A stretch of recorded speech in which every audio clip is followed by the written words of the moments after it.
Bienvenue sur Casse la Croûte. Aujourd'hui, on va voir une recette de base, c'est des pâtes. En effet, de la farine, des œufs. Alors le papa, c'est maintenant et c'est parti.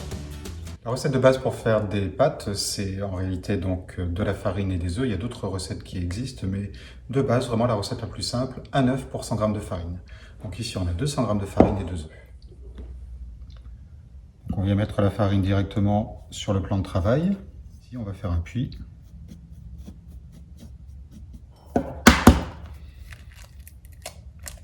On va y casser directement les œufs.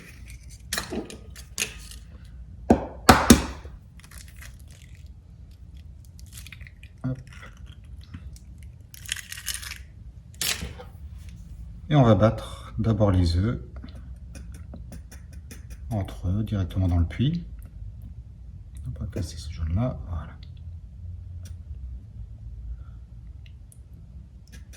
Et en faisant ça, on va rapporter un petit peu de farine progressivement dans les œufs, dans le mélange.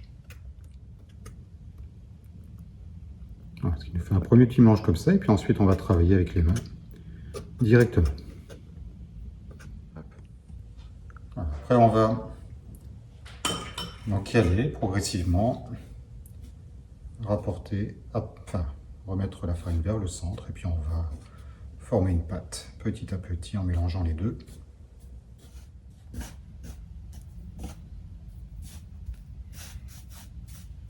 Donc on incorpore la farine doucement, comme ça, délicatement.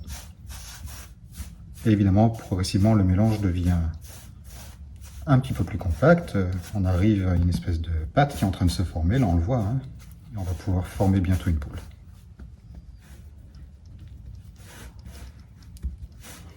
Et là on peut la travailler.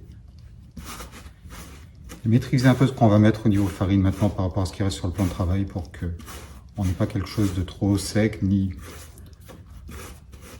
trop humide non plus. Donc là, c'est là qu'on peut aller voir si on va récupérer un peu de farine sur ce qu'on a laissé sur le côté.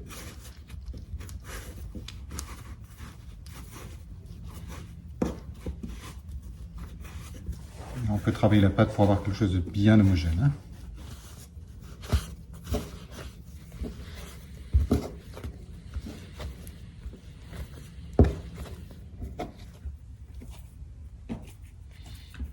Après on filmera et puis ça passera un petit peu au frais avant qu'on puisse passer les pâtes au laminoir pour former d'abord des plaques de pâtes et puis éventuellement d'autres types de pâtes. On va récupérer notre pâte du réfrigérateur. On va couper un morceau pour qu'on ait un rectangle. Si ça colle, on farine légèrement. On va aplatir maintenant.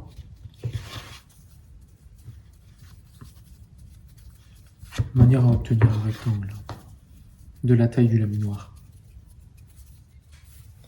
Et on y va.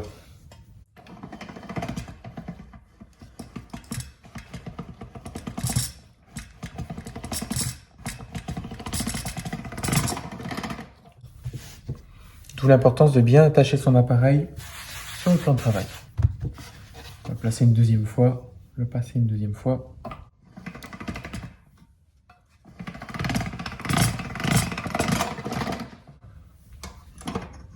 Et petit à petit, on réduit l'épaisseur.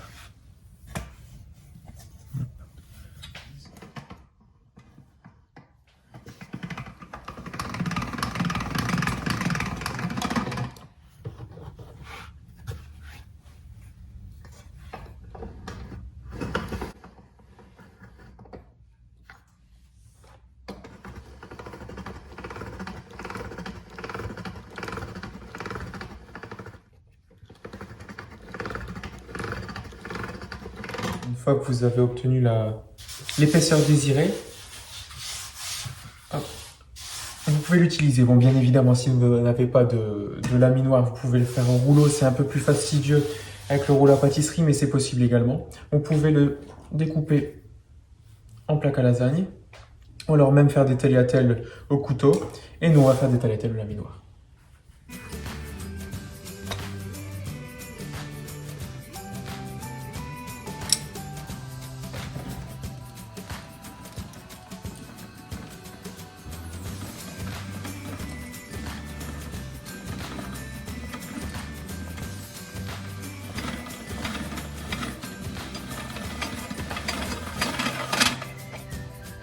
Alors évidemment, on va aussi vous proposer des recettes pour les cuisiner, donc ça arrive, il y en aura quelques-unes. En effet, alors pour ne rien manquer, n'oubliez pas de vous abonner sur YouTube, Facebook et Instagram.